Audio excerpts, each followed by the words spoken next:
Hi and welcome to John's Maths book. In this video, we're going to be looking to find limits of trig functions. If you like the video, then please hit the like button and I'd be delighted and honoured if you'd subscribe to the channel.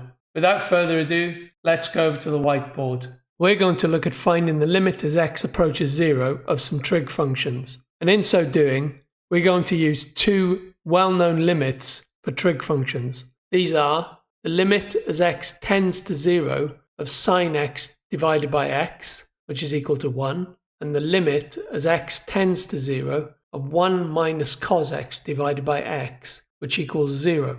So by way of example, let's try and find the limit as x tends to 0 of sine 5x divided by x. If we first try substitution to resolve this limit, we see that when we substitute 0 in for x, we get a division by 0, which is undefined. So we can't use substitution for this, but we always need to check this. So let's look at one of the limits we do know, shown at the top, which is the limit as x tends to 0 of sine x divided by x, which is equal to 1.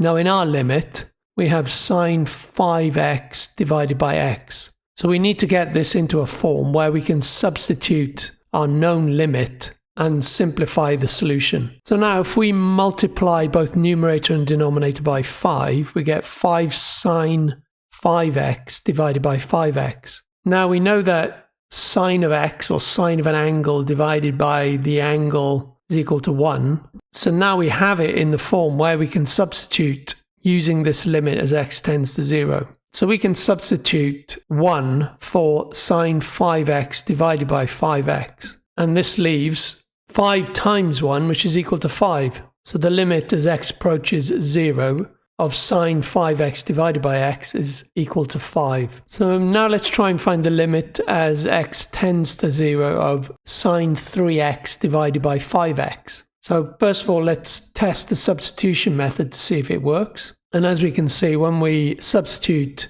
x equals 0 into the denominator, we get 5 times 0, which is 0. So we have a division by 0, which is, as we know, undefined. And so to get around this, we need to do some manipulation. So if we multiply both numerator and denominator by 3/5, we get 3/5 sine 3x divided by 3/5 5x. Now if we look at the denominator, the 5 from the 3/5 cancels the 5 in the numerator, and we're left with 3/5 times sine 3x divided by 3x. Now if I highlight this part in pink, sine 3x over 3x, for this we can substitute 1 because we know sine x divided by x is equal to 1. So we're left with 3/5 multiplied by 1, which is 3/5. So our limit as x tends to 0 is 3/5. So now let's try and find the limit as x tends to 0 of sine 2x divided by sine 3x. So looking at the substitution method first, if we substitute x equals 0 in the denominator, we get the sine of 3 times 0,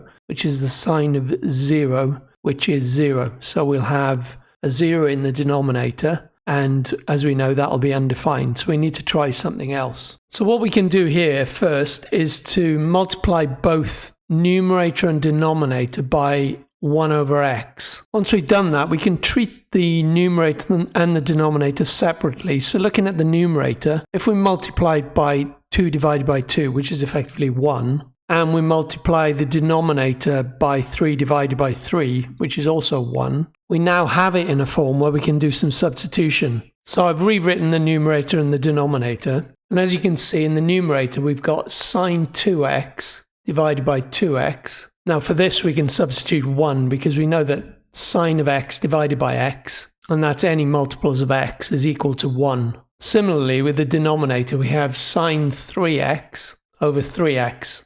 We can also substitute for 1 in this instance. Once we've made our substitution, we're left with 2 times 1 divided by 3 times 1, which is 2/3, which is our limit of the function as x tends to 0. So now using our known limits, let's try finding the limit as x tends to 0 of sine squared x divided by x. So as we can see, using the substitution method, when we substitute for x as 0, we get a division by 0, which as we know is undefined, so we can't use this method. So let's try something else. So using our trig identity sine squared x plus cos squared x equals 1, we can replace sine squared x with 1 minus cos squared x. So I've rewritten the numerator now as 1 minus cos x times 1 plus cos x.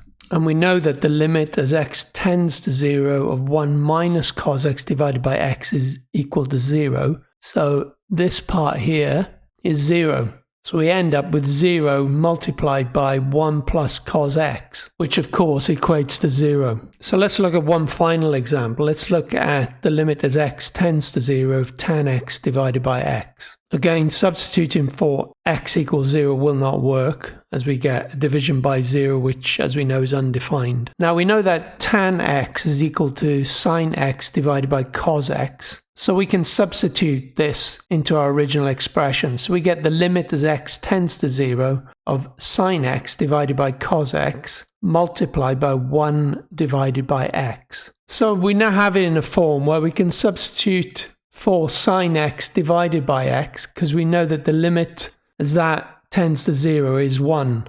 So if we substitute 1 for that expression, we get 1 divided by cos x. And now if we substitute the value of 0 in for x, we get 1 divided by cos of 0. Now the cos of 0 is 1, so we have 1 divided by 1, and that just leaves 1. So our limit as x tends to 0, in this case, is 1.